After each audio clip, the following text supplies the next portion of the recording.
ಇನ್ನು ವಾಲ್ಮೀಕಿ ಅಭಿವೃದ್ಧಿ ನಿಗಮದಲ್ಲಿ ನಡೆದಿರತಕ್ಕಂಥ ಭ್ರಷ್ಟಾಚಾರ ವಿಚಾರಕ್ಕೆ ಸಂಬಂಧಪಟ್ಟಂತೆ ಸದನದಲ್ಲಿ ಮುಖ್ಯಮಂತ್ರಿ ಸಿದ್ದರಾಮಯ್ಯನವರು ಉತ್ತರವನ್ನು ಕೊಡ್ತಾ ಇದ್ದಾರೆ. ನೋಡೋಣ.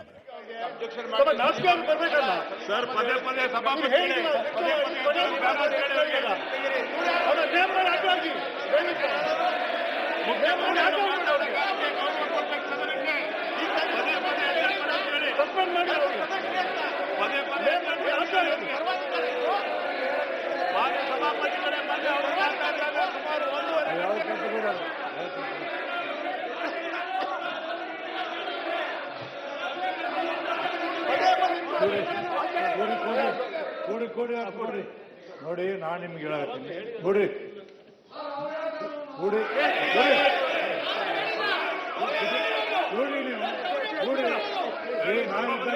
ಮರ್ಯಾದೆ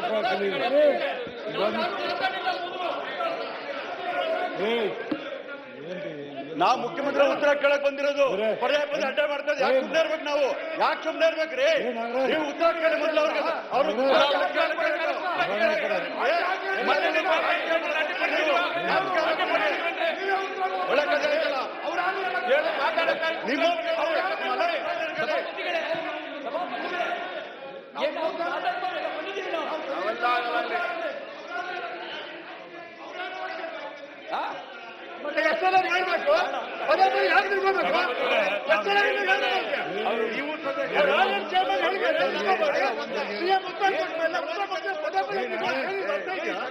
ಬಿಜೆಪಿಯವರಿದ್ದಾರಲ್ಲ, ಈ ಗೊಬೆಲ್ಸ್ ತಂತ್ರದಲ್ಲಿ ಬಹಳ ನಿಪುಣರು ಇವರು. ಗೊಬೆಲ್ಸ್ ಥಿಯರಿ ಇದೆಯಲ್ಲ, ಆ ತಂತ್ರಗಾರಿಕೆ ಬಳಸ್ತಾರೆ. ಯಾವಲ್ಲ ಆ ತಂತ್ರಗಾರಿಕೆ ಬಳಸಿ ಸುಳ್ಳೆ 100 ಸಾರಿ ಹೇಳೋದು, 1000 ಸಾರಿ ಹೇಳೋದು,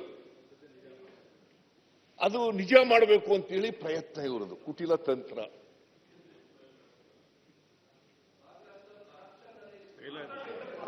ಆಮೇಲೆ ಹೇಳಪ್ಪ ತಮ್ಮ, ಏನೇನು ಹೇಳ್ಬೇಕು ಎಲ್ಲ ಹೇಳೇ. ಆಮೇಲೆ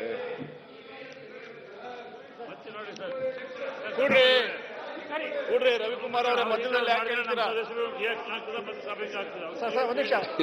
ಸಭಾಪತಿಗಳೇ, ದಯವಿಟ್ಟು ತಾವು ರವಿ ಅವ್ರನ್ನ ಆಚೆ ಕಳಿಸ್ಬೇಕು. ನೀವು ಹೇಳಿಕೊಳ್ಳು ಅವ್ರು ಡಿಸ್ಟರ್ಬ್ ಮಾಡ್ತಾರೆ. ದಯವಿಟ್ಟು ಅವ್ರನ್ನ ಆಚೆ ಕಳಿಸ್ಬೇಕು. ನಾವು ಎಷ್ಟು ಸಲ ಹೇಳ್ಬೇಕು ನಿಮ್ಗೆ? ಅವ್ರಿಗೆ ನಾಚಿಕೆ ಅವ್ರು ಬರ್ಬೇಕಲ್ಲ ಸರ್. ಪದೇ ಪದೇ ಅವ್ರ ನೇಮಗಳು ಹಾಕಿ